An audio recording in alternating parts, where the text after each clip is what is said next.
All right, welcome back. This is episode 6 now in a 10-part series. We're talking about all things Christian nationalism and even more broadly than that. My name is Joel Webbon. I'm here with Dr. Stephen Wolfe.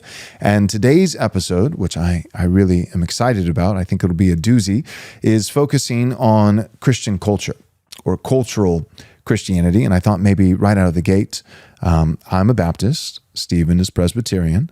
But even as a Baptist, I would be remiss if I miss an opportunity to dunk on Baptist. So when it comes to cultural Christianity, it's funny. There's, kind of your nominal Baptist, which would make up the vast majority. Think of like Rick Warren and, Bill Hybels and the seeker-sensitive movement of the 90s and those kinds of things. They're very reliant on cultural Christianity. That there's just, you could assume within the larger, broader culture, this nominal Christianity, that if you have, enough programs and things like that, that people will show up to your church. And then, within kind of more of the G3 or MacArthur world, Baptist with, a little bit more of a theological robustness and things like that.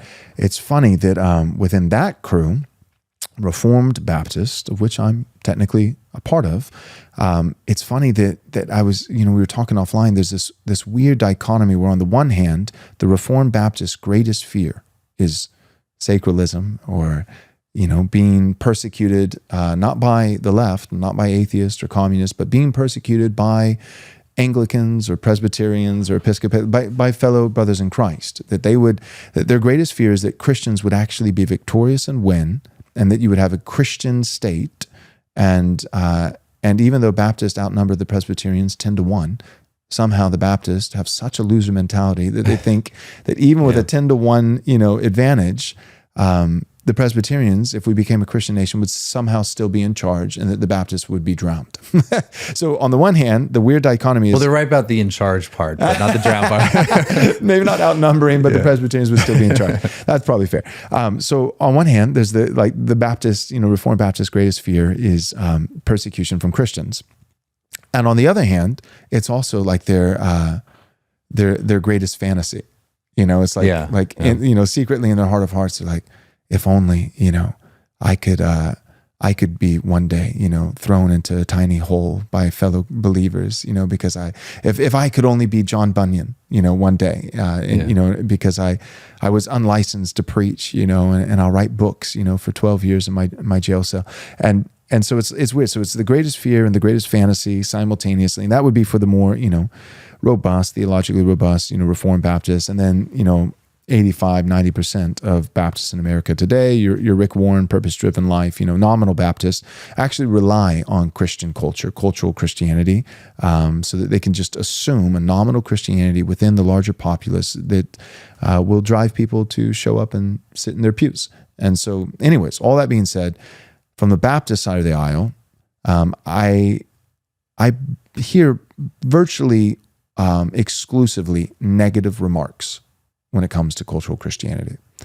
I strongly disagree. I think that it's a net positive, and that's what we should talk about today. Yeah, I think there's two positives to cultural Christianity, and so the first one is that it prepares people for faith. That's the first one.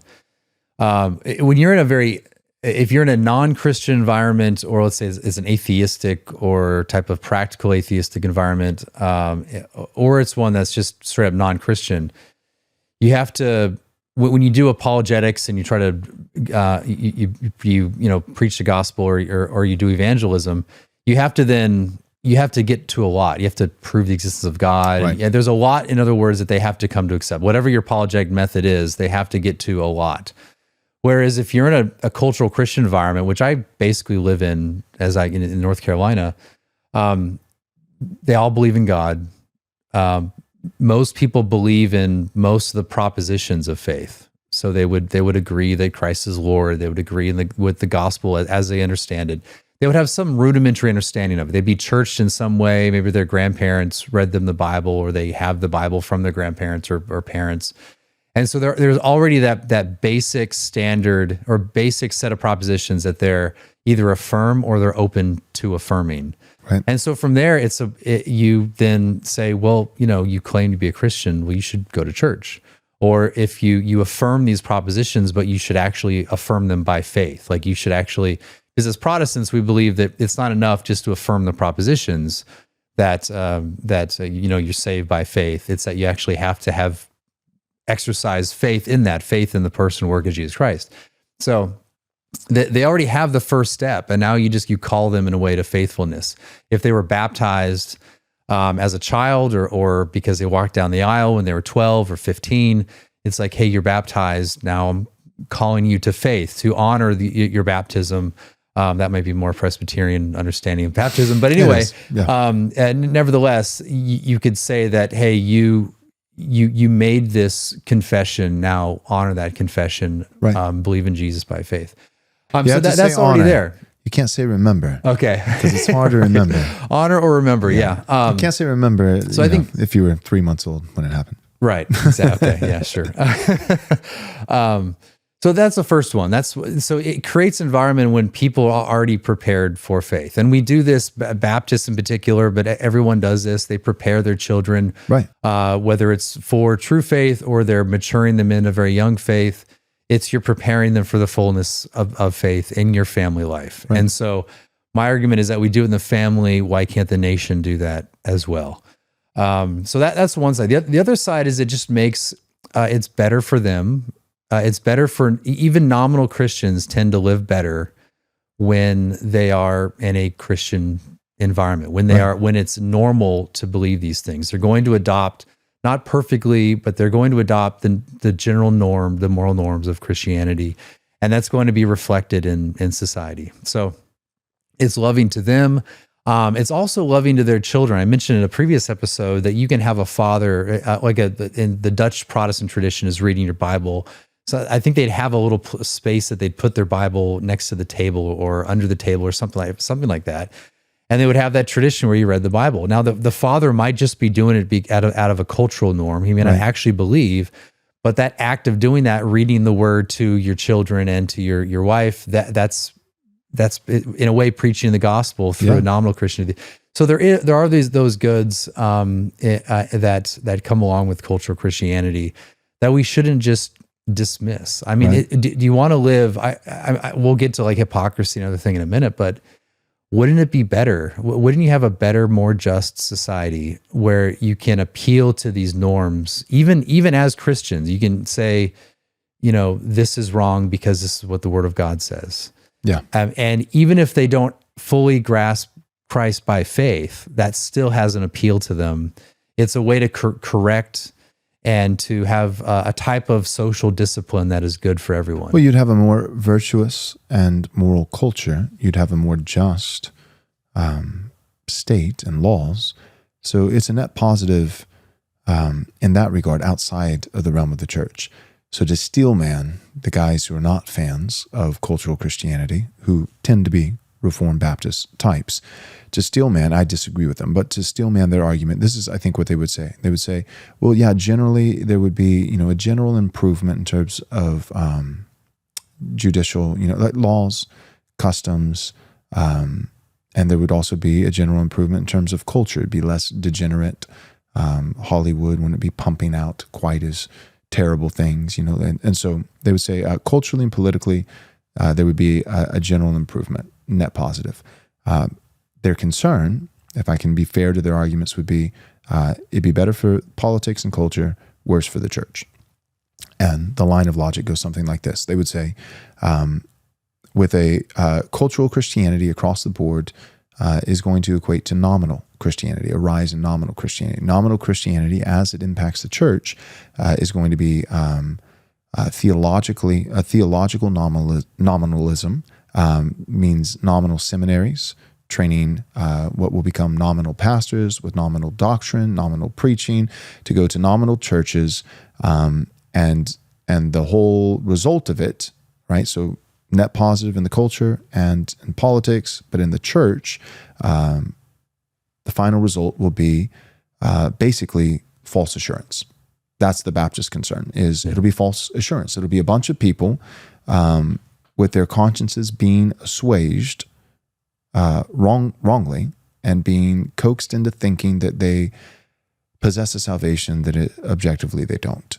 And whereas, if the culture and the state and, outside of the church is hostile towards Christianity, you'll have less churches, but you'll have the few, the proud, the remnant. And the churches that you do have left will be a pure. It's a very puritanical, Anabaptist kind of mentality that says we'd rather have 10% of the churches, but they're, perfect or close to it, perfect churches. So that way, maybe we have less Christians, but everyone who is a Christian, it's less quantity, but more quality. And you can know that you know that you know. That would be their argument. Now I have counters to that, but what would you say? I'd say two things. The first is that I acknowledge that. So it would be the case that there would be more hypocrisy. There would be more nominal Christianity. But just pointing out that something has a cost to it or a negative side does not mean that it's actually overall bad. Right. So you can dwell on the negative side of any policy. Let's say it's a law. There's usually some kind of downside to a policy. Like we have a court system where let's just say that 99% of convictions, the guy actually did what he did. Well, the fact that we have jails and we throw people in jail means that there's going to be some people who are going to go to jail who actually didn't commit the crime. And, right. We create a process, all that. We don't get in that. But there's always going to be, so if you just dwell on that 1% and look at the injustice of that 1%, right, and then you're losing all and you get rid of this system entirely, well, guess what? The mayhem that's going to be caused. Right. There's always going to be that downside. So you have to take the entire, you have to in a way judge the negative by the positive, right. and then see if it's good. So I would argue that yes, that is the case, that there will be nominal Christian hypocrisy, but overall the conditions will be more conducive to faith, and overall the society will be a better society for people. It's more loving to your neighbor to have a society in which they are ordered to being virtuous, and the society broadly is virtuous, and also that they're prepared for faith. So I think that makes a lot more sense. That's well said. So, and also but secondly, I don't think that it's right that you're going to have that there's going to be that absent cultural Christianity, there's going to be this stark divide between the Orthodox and the infidels or what the atheist, whatever, the non-Christian. Right. I don't think that's going to happen, because what we're seeing today is actually, as cultural Christianity kind of wanes in the country, they're kind of blurring the lines now. So it's not that there isn't this there are differences, clear differences between like what we would consider a strict Orthodox in theology and morality and the world broadly speaking.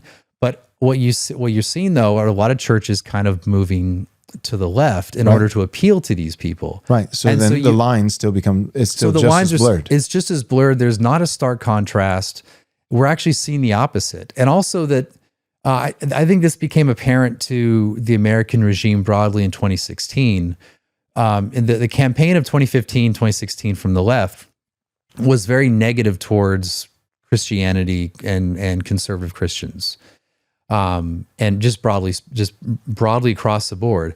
And I think they realized at that point that actually the evangelical voting bloc, you can't just criticize them, attack them, and denounce them and expect, because they're so powerful, you can't do that anymore. And so the campaigns subsequent to that on the left was actually trying to bring in, evangelicals for Biden, right, and trying to make it so actually, how can we appeal to these people to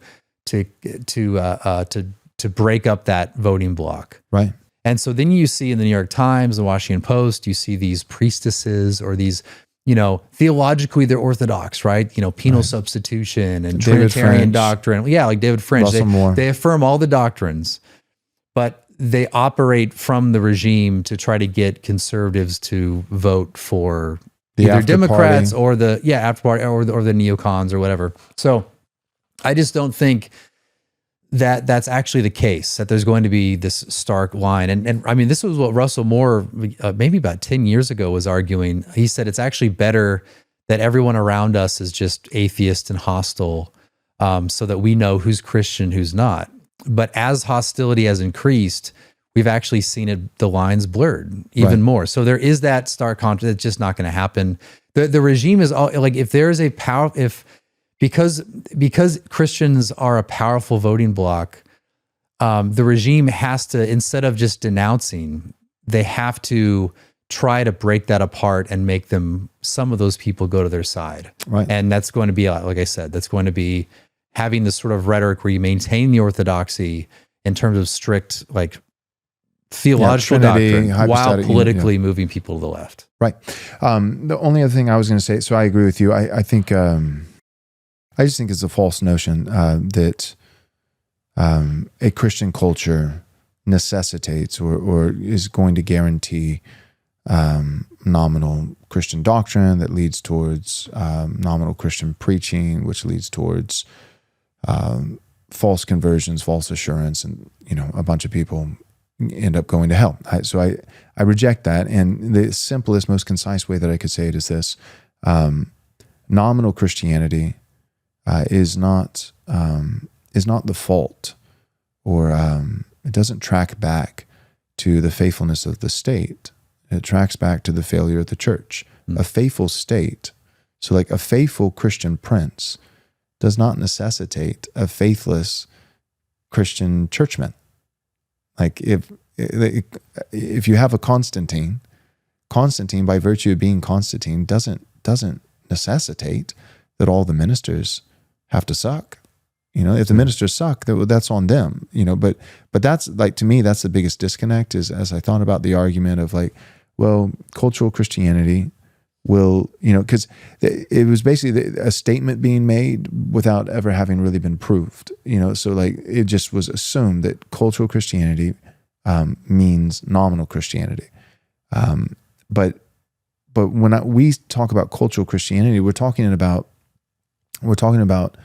the increase of Christian customs and virtues and values, both in culture and also politically, in terms of government and laws and these kinds of things. And so really what you're talking about, because that's going to be influenced by someone. So you're talking about influencers and leaders, and both politically, like civil magistrates, but also in culture, in terms of leaders of institutions and corporations and universities and all these different things. You're just talking about having more Christian leaders outside of the sphere of the church, beyond just pastors. There's Christian politicians, Christian actors, Christian university chancellors, and all this kind of stuff. And if you have that, and that has a positive effect in the realm of culture and politics, so there was more of a Christian culture there.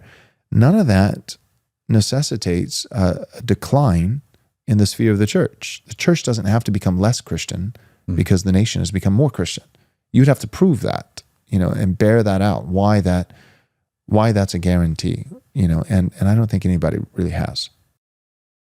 Yeah, and especially I think in Protestantism, we can, like, you're Baptist, I'm Presbyterian. We can have it, and this is, I think, the American, particularly like the 19th century religiosity, where you have Methodists, you have Baptists, Presbyterian, Congregationalists, and you could have a robust, like in cultural Christianity, in a Protestant, a pan-Protestant nation, you can have a lot of, because of the differences, you can generate a lot of interest in theological discussion, in the things of God. Right. That then people end up going on the side they're on. But as Protestants, we can affirm each other's mutual faith. So if you have a cultural Christianity that is Protestant, the society itself will become very, very, very theological, and the discussion will go around. I will say, though, I understand like the where people, like, I hate to say it, but people like Russell Moore are coming from, because they grew up in the South. They were in Southern Baptist churches.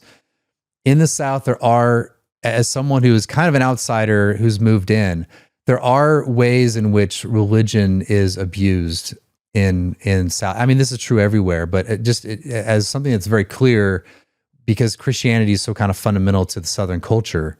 You listen to some country songs and they're just utterly blasphemous, like using holy language to talk about the romance you have with your girlfriend. Right. Like stuff like that. I understand, like you listen to that and like my wife and I listen, like I can't believe like this should not be the case. So I understand where those people, now that I'm kind of in that world, as someone who's grew up in California, not in a Christian family, now seeing it, you can kind of understand where they're coming from. Again, I would just say the alternative is much worse. Yes. But what we should, instead of attacking cultural Christianity, we should be saying, look, Christianity is part of our culture, but this other, like the actual, like using theology to talk about your girlfriend is wrong. Mm-hmm. That should be kicked out. And so there should be within the churches of the South, like you said, the call to faithful ministers to say this stuff is wrong. This is not who we are.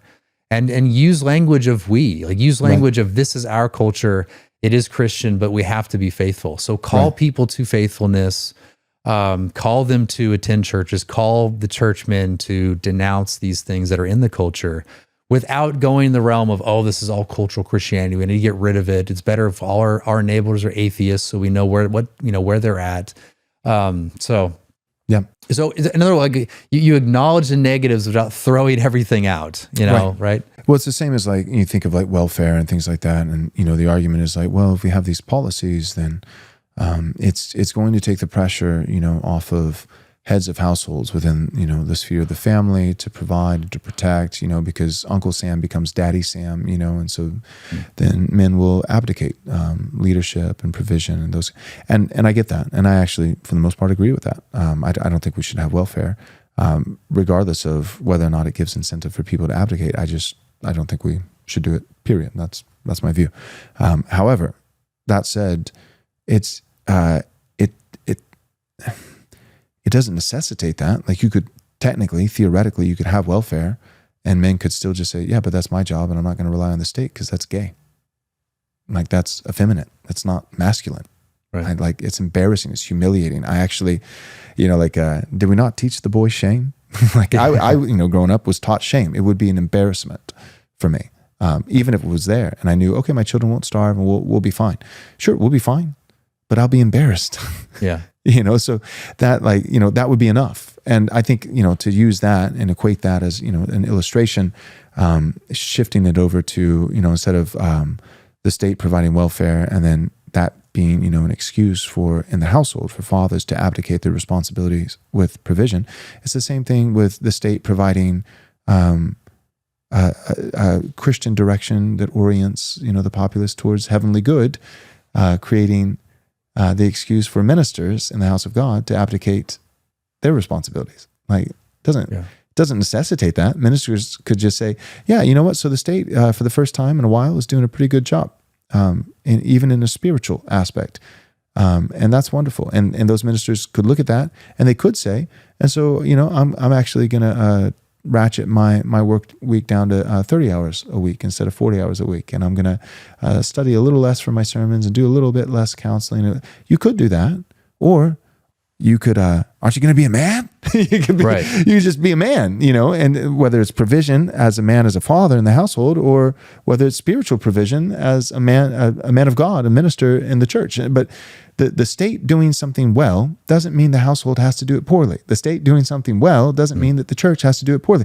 You can't prove causation, I guess is what I'm saying. Yeah. And then the last thing I was going to say real quick, because you said, well, the alternative is worse. When you were saying that, yeah, it would produce, it could produce nominalism and these kinds of things and excuse, but and not just nominalism. You were talking about like the country western singer, and he's singing, biblical language, but he's applying it to, his love for his dog and fishing and his gal, and it really is, blasphemous. And you're like, yeah, but the alternative is just absolute degenerate rap music. That's it's like I'm singing the way that I should talk about Christ. I'm applying to my girlfriend in a country western song. The alternative is I'm rapping about how I've killed 14 people and got away with it. Yeah. You know what I mean? Like, so the alternative is worse. What I was going to say. There's something to work with Exactly. It's not that it doesn't need correction. It's an abuse of your Christian culture to do that, but at least there is the Christian culture you can work with. There's enough commonality to where I can correct it. Exactly. Yeah. So what I was going to say with that is, it made me think of G.K. Chesterton. I think it was him who said that hypocrisy, because this is the thing. I think so. The Reformed Baptists, their biggest thing is they're like, well, it's going to lend towards false assurance. It'll produce nominal Christianity, Christian culture. If the state, is Christianized, it's going to produce a nominal Christianity, and that's going to lend towards, ultimately false assurance. And really, if we were to boil that down even further beyond, there's the severity of false assurance means, people going to hell. But if we were to boil it down to a word, it would be hypocrisy. And what I've noticed is that, like, for a lot of Christians, and ironically, just people innately across the board, a bunch of leftists too, like that's the biggest, even though they totally embody hypocrisy themselves, that's their favorite, objection to the right all the time. It's like, well, that's hypocritical, and you're not really pro-life, because you don't, I don't know, give free money to people, from the day that they're born to the day they die, whatever. But it's always, that's the charge that people like to levy is hypocrisy. We hate hypocrisy. But I think it was Chesterton, and it made me think differently about hypocrisy. He basically said something, I'm paraphrasing, but he said hypocrisy is a vice, and it's tip of the hat to virtue. That society, so Christian culture, basically what we're saying is, well, but some of the results is the country western singer is going to use Christian language but apply it to his girlfriend. It's going to produce false assurances. It's going to produce nominal. In a word, I think what we could say is Christian culture will produce a greater degree of hypocrisy. And then you said, yeah, but the alternative is worse. And to put a little bit more meat on the bones there, the alternative is no hypocrisy. And here's the funny thing. The irony is, no, a world without hypocrisy is actually worse than a world with hypocrisy. That's a great point. Because the world without hypocrisy is a world where there's no need for vice to tip the hat to virtue, because virtue has been so eradicated and destroyed that there's no longer virtue at all. Yeah. It is actually a benefit. I remember watching the coronation, with King Charles, and all the Baptists, like clockwork, the G3 types came out, and they couldn't help themselves, and like, this is blasphemy, and he's not a defender of the faith, he's not even saved, and he doesn't give a crap about Jesus, and what a mockery of it. And the whole time I'm like, yeah, I mean, objectively that's true. I agree with you. I don't think King Charles, I'm not omniscient. God alone sees the heart, but for all intents and purposes and signs that we can discern, yeah, I don't think the dude's a Christian. I don't think he's regenerate. But here's the deal. All the pomp and circumstance and all the rituals and all the customs and all these different things, I'm grateful for them. Even when they're hypocritical, I'm grateful for them, because the hypocrisy, what that alludes to is that at least, is England in the true sense Christian? No, but there's at least enough of a prior Christendom, enough of a hangover left to where all the degenerates, at least one day a year, or whatever, have to pretend and tip their hat. All the vice has to at least occasionally tip the hat to virtue. Do we really want a culture and a world and nations where vice doesn't even have to pretend? Like, yeah, we don't want vice, but if we do have vice, I'd like it to pretend now and again. But a world where it doesn't even have to pretend.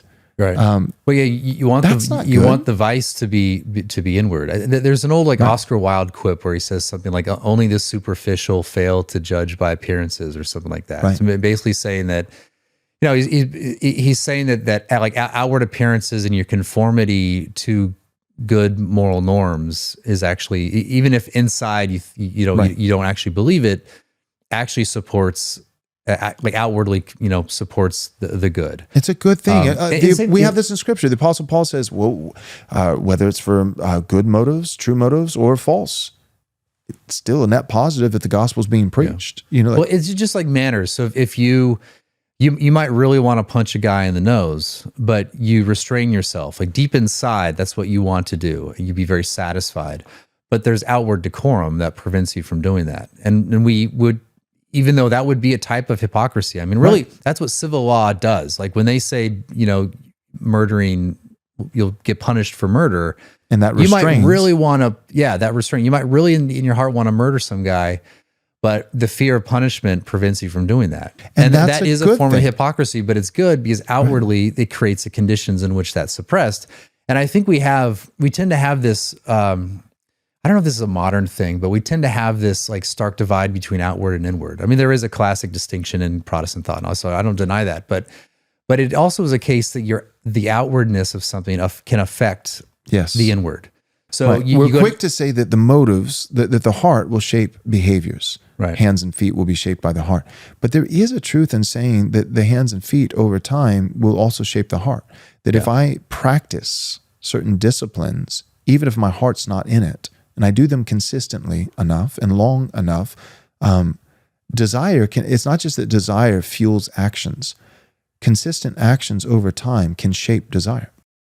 Right. And this is one of the great points of Edmund Burke and his Reflections on the Revolution of France. He says if you upend the social order, this outward thing that's developed over time, you're allowing the internal vices to just unleash. And he predicted the reign of terror and the rise of Napoleon and all that stuff in France.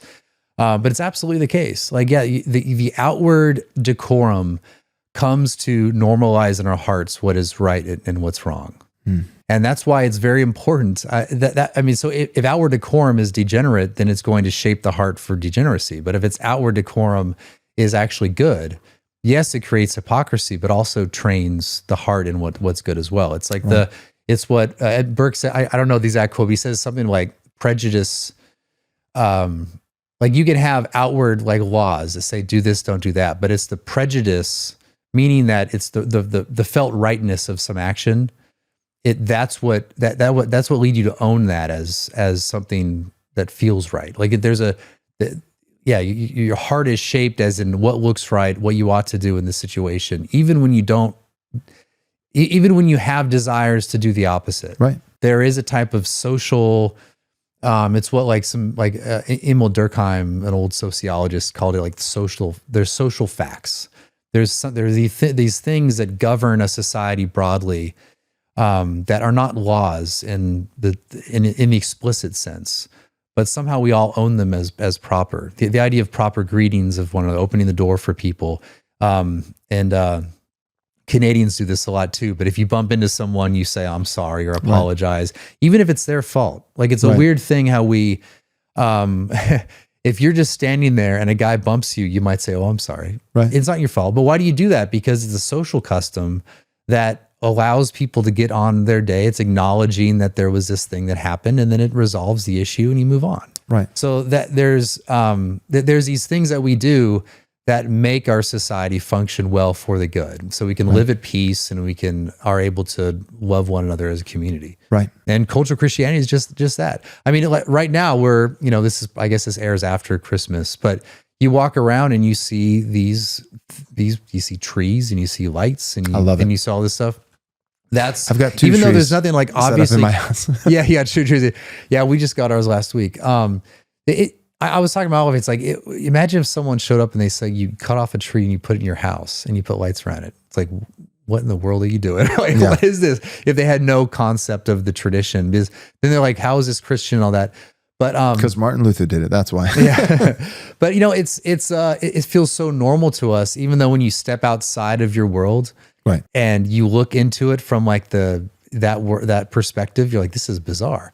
But it feels so normal to us, and it's joyful and it's festive, and you have your own family traditions around it, and then there's the national traditions, and there used to be more of that, the Christmas parades and the skyscrapers with crosses on them during Christmas. Right, yeah. I mean, we had all those things, and it supported not only in New York. Preparation for I think that was Good Friday. It was Good Friday. Was it? Okay. It was like 1950 something in New York, and you see the three of the tallest buildings in New York City with three crosses, to represent Calvary. Yeah, it wasn't that long ago. And just even your like kind of stiff Presbyterian church on Easter Sunday, even if they're not going to, because the regulative principle, they're not going to. They are still Easters. Going to preach a gospel sermon that is not just it's the here's justification. They're still going to do that, and why is that? Because there are family members who said, oh, yeah, I'll go to church, Right. and then, or there's random outsiders who, yeah, I guess we should go to church today. Why not? That's right. And they show up. Everyone does that. And that's because of cultural Christianity. Now, they should attend church every Sunday, but the fact of the matter is the culture has nudged them into doing that. Right. And it's a good. And I completely agree. And all this is rooted, you see it from reason, you see it from logic, you see it from experience. You can just point to so many different testimonies of cultural Christianity leading someone to a church, or they heard the gospel, and then eventually it wasn't just cultural, it became genuine, and they were born again. But also, the principle is also, most importantly, is thoroughly biblical. Like it's what the Apostle Paul talks about when he says that the law is a tutor. That the law actually brings us to Christ. This is the Reformed view of the three uses of the law of God. And its first use, I use the illustration of a mirror, a shield, and a compass.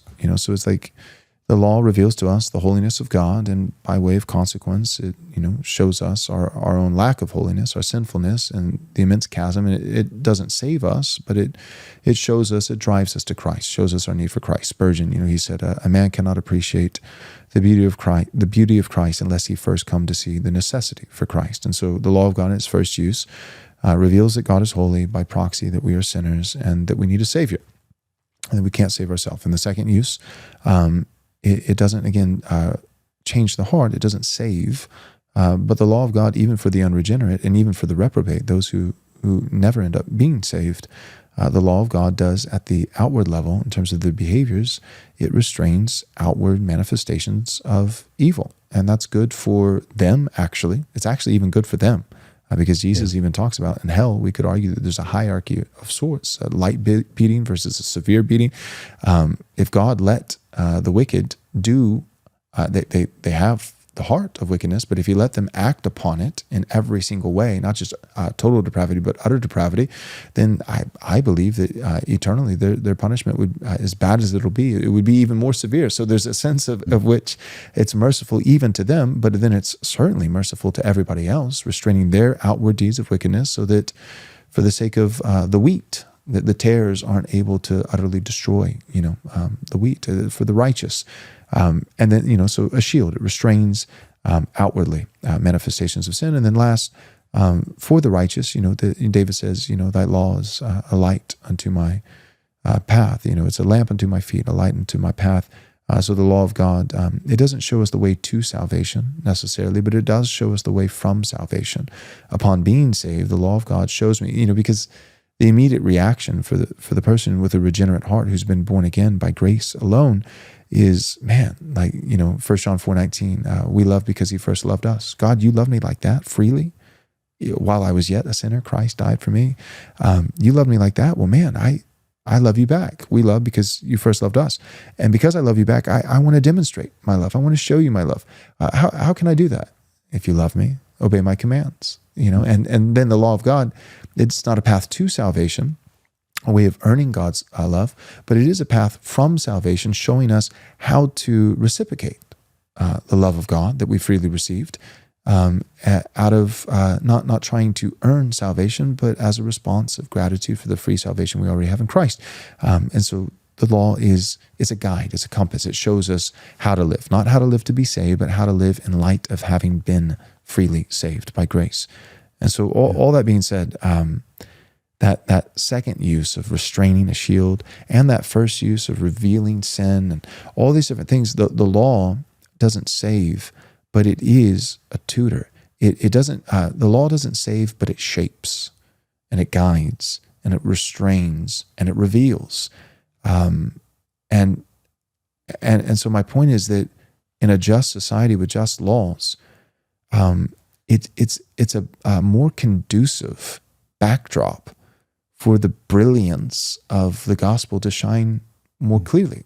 Yeah. Like it's a layup. And the way I view it is it's like, it's literally, or an alley-oop maybe is a more accurate phrase. It is the Christian prince giving the perfect alley-oop for the minister to dunk.